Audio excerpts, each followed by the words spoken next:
How quiet is that? In summer all you hear are the birds. Don't want to hear a blinking drill clanking and the fracking pumps going and generators and the rest of it. Just doesn't make any sense to me.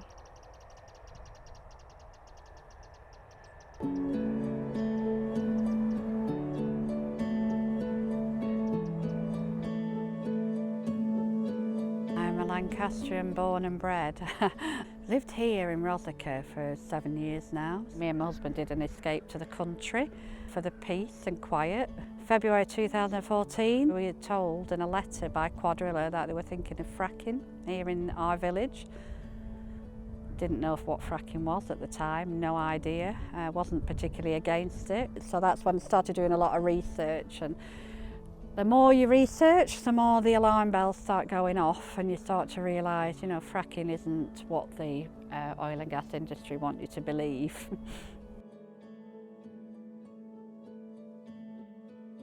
We live out here on the Fylde. We have been all my life and 3 generations before me. And I feel as though fracking is the wrong thing to happen on this area. We're very flat. We've got a lot of interconnecting underlying waterways, natural springs, so any pollution in one area could be transported throughout the Fylde to other areas and other farms. Fracking is this high pressure, high volume, very deep fracturing of rocks that really have not been surfaced to the air for 300 million years. The land does flood.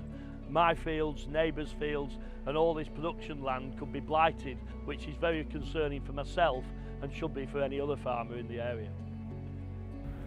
Fracking worries me on many fronts. There's all the local impacts of the noise and the light and the huge HGVs coming up and down these little country lanes. And also, to be quite frank, our property prices have gone through the floor. Nobody wants to move to an area where fracking is. So, you know, from a purely selfish point of view, they're all the reasons that I'm really opposed to it. But then when you look even further, you start to realise that from the evidence overseas, in Australia, in America, Poland, you know, all the different places where fracking has taken place, there has been problems with health, with water pollution, there have been problems with methane, air pollution, there have been accidents, blowouts that make you question the safety of the industry. Every single level, I've got worries and concerns. From where I'm standing now, you're probably going to get a full view of a fracking rig, flaring stacks. I mean, I look at it and I just think, why would you put a fracking site here?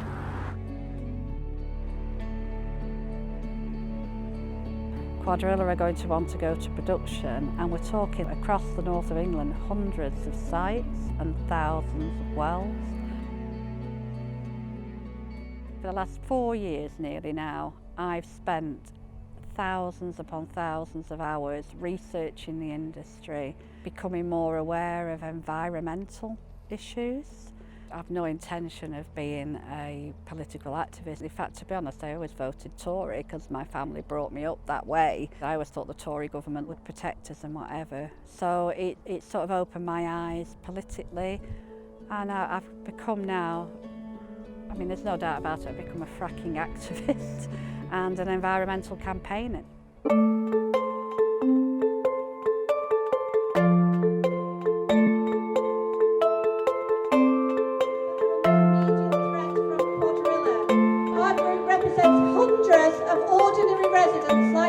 We started off as like a small community group, but we soon realised there were lots of other groups who were already aware of the dangers of fracking. So we formed Frack Free Lancashire, and that's basically an umbrella for lots of anti-fracking groups across Lancashire.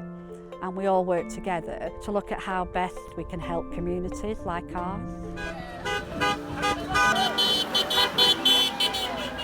Most of the actions we were taking were going out into communities, campaigning and doing that sort of stuff. But then once they started drilling, we've got more into like direct action. Nearly every day we're outside the site demonstrating. I'm there with my banner.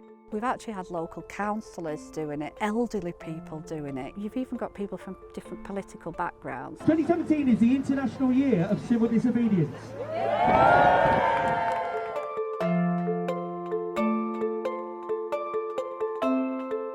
people were prepared to lock on outside the gates and actually stop Cuadrilla from getting wagons in. So nationally, people were much more aware of what was going on. We have people from all over the country who've come up specifically because they recognise this as the front line against fracking. We are on Preston New Road. We've spent a large part of the day in the entrance of Cuadrilla's fracking site. The local farming community in this region is firmly against fracking. I'm a fruit and veg grower, but I've been in the dairy industry since I was knee-high. We want our land, we want to grow on it, we want livestock on it, we don't want polluted water. The people who have campaigned against fracking at this particular site in the last 6 years have completely exhausted all conventional means. The council's voice has been disregarded by central government, so people have been left with no other resorts but to be disruptive. The intention here today is not to disrupt traffic, to disrupt bus services, to upset the local community. The intention is to stop activity on the fracking site.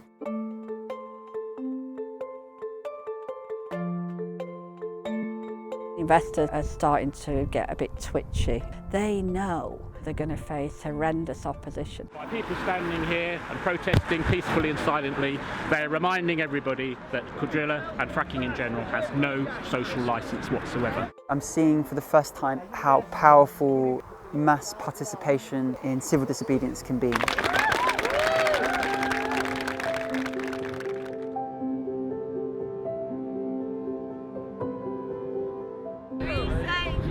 The beauty of the resistance and the movement is it's rallying everybody together. We've been over to support the people in Yorkshire, they've been over to support us. They're a rural community and they're standing up and fighting the industry. And there will be hundreds and hundreds of communities like ours doing the same. We're famed for our fertile, rich soils. We farm, we work very hard. People love our countryside. They love the way we do things. They love the manner in which we look after our animals and grow our crops. I don't think fracking is a particularly good idea in this area or in the United Kingdom, to be honest with you. At the end of the day, there's only two major power sources left for the world once we've used all the fossil fuels. We've either got to go to nuclear power, which will fuel us forever and more or kill us, and we blow ourselves up, or we have to go back to the main source of power in the whole world, which was the sun, and look at solar power, wind power, and particularly on the coast here, wave power, which is immense.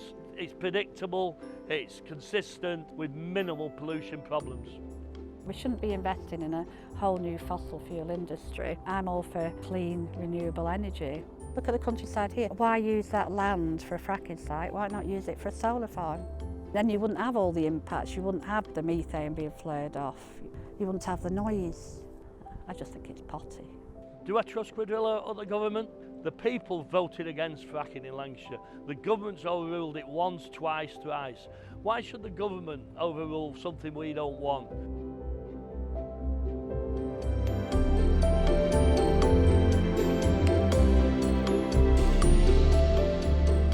The Conservative Party are the only political party that are still trying to extol the benefits of shale gas extraction. The oil and gas industry have been lobbying them for many, many years.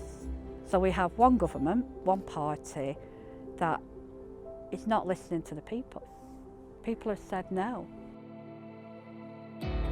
Once you are aware of what the implications are, your eyes are opened and you can't actually shut your eyes, you can't turn away from it. Thank you. I've never done anything like this ever in my life, but because it's something I feel so strongly about, it's made me do something about it. And to be honest, I wish more people would do something about it. I wish more people would wake up to what the threat really is and not listen to all the PR spin. I'm just like everybody out there, I'm just a normal person.